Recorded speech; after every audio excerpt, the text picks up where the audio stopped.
Bueno, yo creo que una de las peores cosas que la humanidad se haya inventado es la guerra, porque creo que a la guerra vamos muchas personas que ni siquiera sabemos a qué vamos allá. Cuando uno está allá, se da cuenta de que la guerra no debiera existir, o sea, la guerra destruye, la guerra deja huellas imborrables, la guerra crea odios, pues te estás matando con personas que ni siquiera conoces.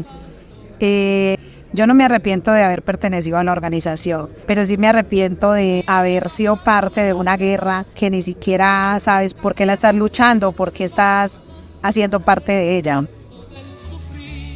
Yo soy una campesina que pertenecía a la organización guerrillera durante 20 años. Yo vivía en el campo.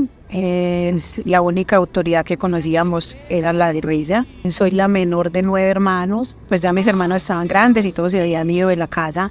Entonces yo busqué como una forma de refugiarme, una forma de encontrar personas de mi edad, porque la verdad no me fui convencida de la lucha, no. Me fui porque buscaba algo que me gustaba por lo menos los uniformes, me gustaban los equipos, me gustaban las armas, más no sabía para qué era un arma, o sea, no sabía, me gustaba en el sentido de que las veía bonitas, porque ni siquiera sabía que disparaban. Entonces empecé pues a relacionarme mucho con la gente que pasaba por la casa, o sea, los que pertenecían a la organización, y empecé a pedir ingreso, más no me llamaban pues porque estaba muy niña, hasta que pues por fin, no sé si se cansaron de que yo molestara o qué, pero bueno, alguien me llevó y ya de esa forma llegué a la organización.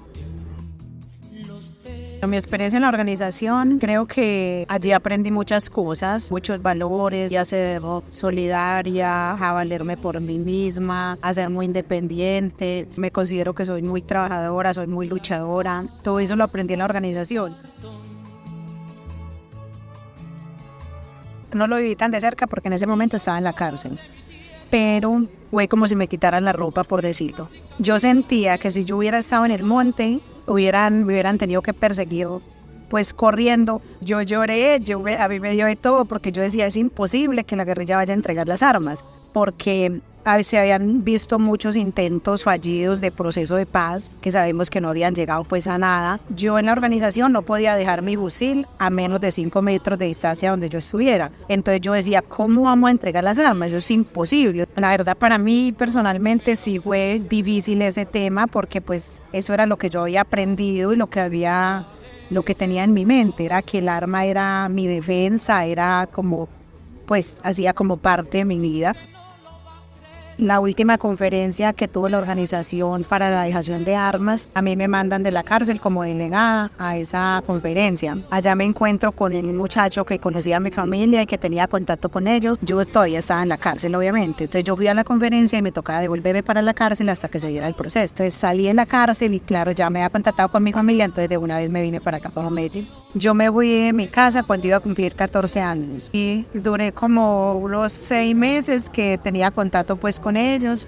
Luego mi familia salió desplazada y mataron a un hermano mío por ahí cerca de la finca. Mi familia se vino para Medellín y perdí contacto con ellos totalmente. Duré 18 años prácticamente que no sabía nada de ellos, no sabía si existían, solo sabía que habían salido desplazados, ellos dejaron la finca botada. Yo incluso por ahí recochando con mis compañeros les decía que era la hija de nadie.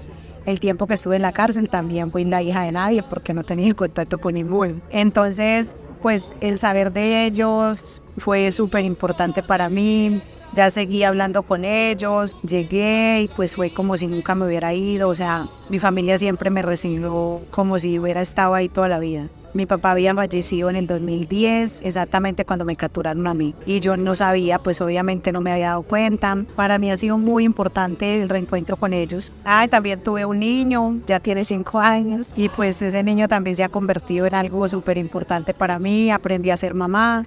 Otra cosa que me ha marcado mucho, yo trabajé en la Secretaría de la No Violencia y conocí un proyecto que se llama Sin Rumores Construimos Cultura de Paz. El proyecto trabaja la no estigmatización. Todas las comunidades son bienvenidas, no importa su género, sus creencias, son bienvenidas a ese proyecto. La reincorporación no ha sido tan fácil, digamos. Primero por el tema laboral. Me gradué como barista, trabajé más de un año en el Café Trópicos, pero sabemos que el trabajo es muy difícil para las personas en proceso de reincorporación. Hay mucha gente que aún no ha aceptado que estamos en un proceso. A futuro, me gusta mucho trabajar con las comunidades, la parte del tejido social. A futuro me miro trabajando mucho con las comunidades, sacando a mi hijo adelante también como persona, pues darle todo el estudio que sea posible. También quiero estudiar administración de empresas, obviamente virtual, para que me dé pues tiempo de hacer otras cosas.